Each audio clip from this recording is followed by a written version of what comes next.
Well, good evening. Hi. Welcome to Willingness Wednesday. Oh my goodness, I'm so excited to be here. I am your coach, Bevon Squires, and today we are sponsored by Spirit Source Connection. If you are new, welcome, welcome, welcome. And if you are returning, thank you so much for your love and support. I certainly couldn't do this without you. It feels so great to be here talking to you guys. Oh my goodness, I have missed you so much. And of course, last week was my first week back, and we were talking about the 7 habits of highly effective people. We talked about habit one last week, and it was really riveting, and I really enjoyed bringing that information to you. And so I thought, why not continue the party? All right, so today we are talking about habit two: begin with the end in mind. Ooh, that sounds fancy, coach. What does that mean? Well, let me tell you, begin with the end in mind allows you to look at where it is you're going, right? That's the mental creation. It starts off with the mental creation. That is why this particular habit is called personal leadership. It's called personal leadership because a good leader has a vision, and you are the leader of your life. You are the CEO of your life. And so you have to be that leader. You have to be the one that says, okay, I want to go there. I want to go to Africa. And so then the manager part of you kicks in and says, okay, let's go. And so the manager part kicks in, and from that, you start writing the vision. I want to go to Africa. I want to stay. Of course, you do due diligence and find out what's available in terms of lodging and that sort of thing. You write it all out. You write the whole thing out. You do your due diligence. You find out how much the airfare is going to cost. You do all of these things and you write it out. And before you know it, there you are on your way to Africa because you have already seen the mental part of it. Now you've written down each step that it's going to take to get there. And all you have to do then is just work the plan.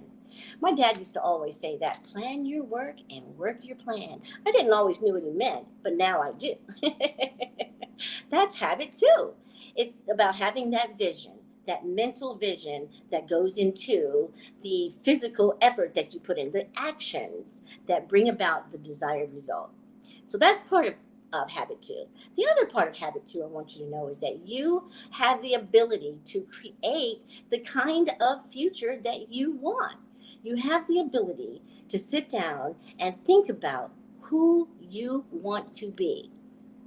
What kind of life do you want to have? I know. I know. Who's got time for all that, coach?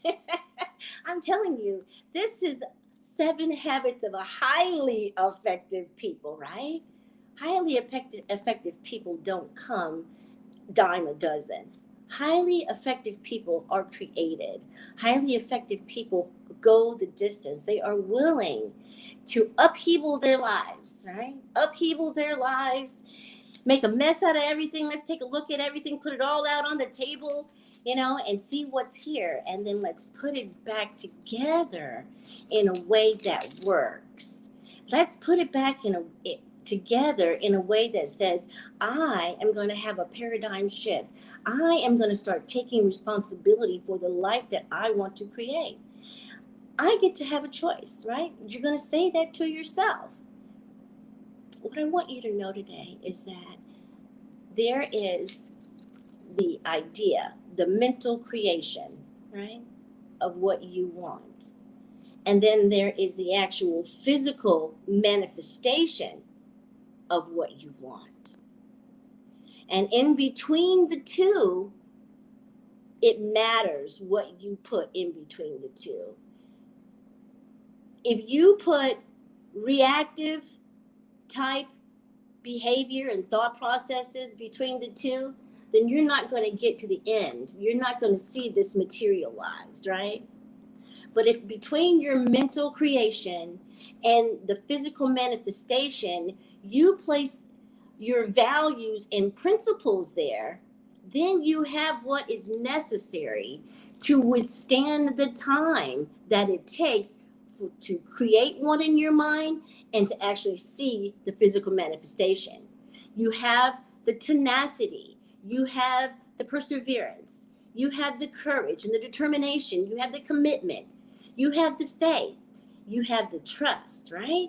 You have all of these principles in between one and the other that will guide you as you make your way to your desired result. Now, the other thing I want you to know is that you have a center, right? You have a centering force, if you will. There's something that drives you. Now, of course, there are all sorts of things that could drive you, you know, fashion, possessions, money, prestige. All of these things could drive you, right? But the only thing about that is that when you allow something like that to drive you, then you have no power. Now you're at the mercy of situations and circumstances and all those sorts of things and not having any control over your life. Because those kinds of things are fickle. They're material. They come and go. They're not something that you can actually base your life on. They can't that you can not center your life on it. But what I'm trying to get you to see here is that if you center your life on your values and on your principles, all of those other areas of your life are going to reflect that. There's going to be a harmony that you feel, an equilibrium throughout your life. I know, because that's exactly how it was for me, or it is for me. When I think about the vision, I just want to share this with you. When I think about the vision part of Habit 2, it talks about looking at where you want to go, what you would like to have in your life. Well, see, if you're anything like me, I did not have a vision of where I would like to go. I lived each day like it was, the last, like there was no tomorrow. I had nothing planned for my life. And one day I had this epiphany, if you will, an epiphany. I had a moment of clarity. And in that moment of clarity, I was able to tell myself, hey, if you don't get busy living, you are not going to have a life that's worth living. I saw disaster and destruction at the end of my days. Oh my God, it was bleak. And I thought, ooh, that's not the life I want. No, that's not the life I want. And so as the leader of my life, I was able to decide for myself in that moment that that is not the life I wanted. I wanted a better life. I didn't know exactly what I wanted, but I knew I didn't want that, Anything was better than what I saw. And so then my manager kicked in and says, okay, how are we going to have that? How are we going to make that happen? Let's go get that better life that you want for yourself. So, of course, I had to go to school. I needed education, obviously. And so I had to go to school. I got my degree in my associate's degree. I got my bachelor's degree. All this time, as I'm working in my field from my first degree, I was a part of a leadership development program. And in that leadership development program, they asked us to make a personal development plan, 5 years. Okay, so that was, I think that was 2014, I believe it was. Anyway, I made this personal development plan, and as time went on, I achieved some of those things. Life started getting busy. I started my next degree. I kind of got off of the personal development plan because I now have a syllabus that I need to take care of, right? And so the personal development plan kind of fell by the wayside. I was achieving all kinds of wonderful things in the interim. Well, as time would have it, I moved away to a whole nother state, whole nother city, with the same employer, but in another place. I thought, well, this is going to be it for me. I'm not working in my degree. I had already graduated with my master's degree, and I didn't know what I was going to do next. I went to another state, and while I was there, God blessed me. See, God will put people in your life that see something in you.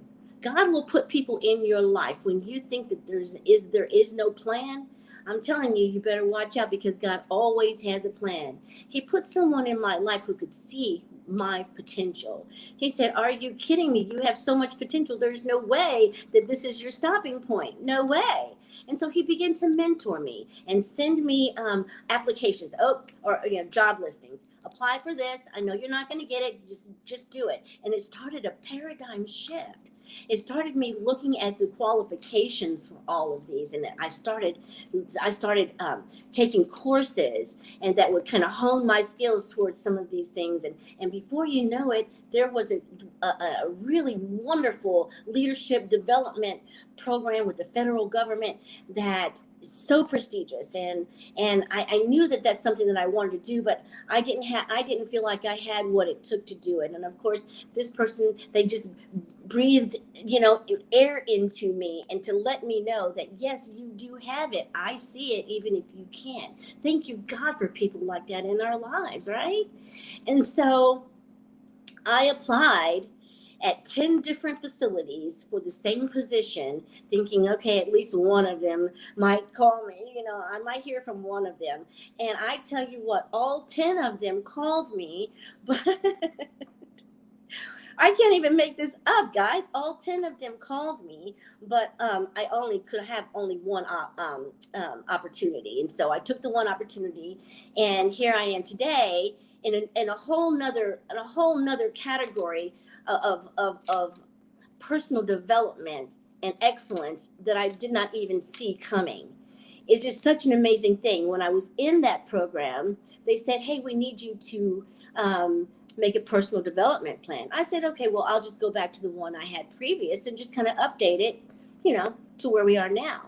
And as I went to that file and I clicked on it and opened it up, and I started looking at that personal development plan, which I had not seen in years, I saw my whole life just unfolding right before my eyes as I was reading each one of those accomplishments. Each one of those things that I had achieved was right there on my personal development plan. And the very last thing that I wanted to achieve was where I was beginning at that time in my life. So I don't know how it works. I really don't understand how it worked. All I know is that there is something to writing down the vision, write down the plan. I currently have another 5-year personal development plan going on, and things are already happening in my life from my new personal development plan. I'm just really grateful to understand this concept. I'm so grateful to understand that it works, even though I don't know how it works. I don't have to know how it works for it to work. And so this is just one thing that I'd like to share with you to let you know. Write it down, write the vision down. The other thing I want to talk about is the mission statement. Habit 2 allows us to do some of that really, really personal work, right? That really personal work that nobody really has time to do. Sit down and think about who you are, what kind of legacy you want to leave. On your tombstone, what is it that you want it to read? At your eulogy, what is it that you want them to say about you? This is your opportunity. This is your opportunity to look ahead and see what kind of person you turned out to be. Look ahead, have that mental vision, and then move into that physical action that allows you to be that person that you've always wanted to be. And I am here to help you because I'm your coach and I understand how this thing works. And I can help you if you will dial me at 317-721-4315, or you can email me at b.vonsquires@gmail.com. Now, before we wrap it up, I also want to let you know that in Habit 2, you get to re-script all of those negative things you ever said about yourself, all of those self-doubt that you had in the past. You get to bury all of that and rewrite the script to someone new, someone who has tenacity, someone who is forthright, someone who is courageous, someone who has commitment and lives their life by integrity. So you get a chance to recreate who you are. Isn't that amazing? It's not easy, I'm telling you. But it is possible and it is available. If you are willing to center your life on spiritual principles and allow that to govern how you engage in all your other roles, all the other roles that you play, I'm telling you, you will find a new way to live. You will find a new way to have that peace and harmony and equilibrium in your life that you deserve. All right, guys, we're going to wrap it up tonight. Thank you so much for meeting me here. I will see you again next week. And in the meantime, I'll be praying for you. I will be praying that God will give you the vision that He has for you. It's already tucked down inside. If you will just give yourself 5 or 10 minutes to sit down with a piece of paper and a pen and start writing about what you feel you have inside, and find out what that vision is so you can start living your best life. All right, guys, I love you. Take care, and I'll see you next week. Bye bye.